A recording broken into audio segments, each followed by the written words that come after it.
Er ist der Einzige, der hier Fleisch isst.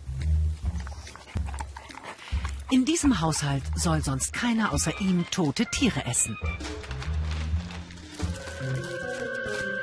Was viele nicht wissen, in Gummibärchen steckt totes Tier. In der Gelatine. Gelatine wird aus verschiedenen Tieren gemacht.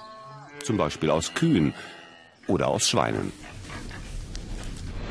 Teile der Haut, Schwarten oder Knochen. All das wird zu der weißen Masse. Und Gelatine steckt in sehr vielen Lebensmitteln. Bei Gemüse kann man nicht viel falsch machen. Natur pur, schön frisch oder fertig tiefgekühlt. Praktisch und gesund. Tiefkühlgemüse kann Tier enthalten. Schweineschmalz oder andere tierische Fette finden sich oft in traditionellen Gerichten wie Rot- oder Grünkohl. Leckere Curry- oder Gewürzpasten sind sicher rein vegetarisch. Wer genau hinschaut, kann auch hier Tierisches auf der Zutatenliste finden. Garnelen oder Fisch stecken oft in den Pasten. Wer die Zutatenliste liest, geht also auf Nummer sicher. Tatsache ist, dass es die Packung nicht verraten muss. Hilfs- und Aromastoffe können chemisch hergestellt sein oder aus Tier stammen. Die Würze von Chips zum Beispiel kann Schwein, Wild oder Huhn enthalten, aber das ist Produktgeheimnis. Bei Getränken ist das aber einfacher.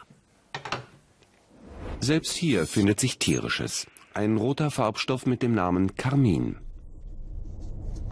Oder auch E120. Der Farbstoff stammt aus Läusen einer besonderen Art, aus der Cochenille-Laus. Die wird dafür gezüchtet, getrocknet und zerrieben. Viele Lebensmittel wie Erdbeerjoghurts oder Milch enthalten Läusefarbstoff. Bleibt noch Brot, Getreide und Wasser rein pflanzlich. Nicht immer. Backwaren wird manchmal L-Cystein zugemischt. Das kann von Bakterien, aber auch von Schweineborsten stammen. Oder von Hühnerfedern. Es soll den Teig besser knetbar machen. Gekennzeichnet werden muss es nicht.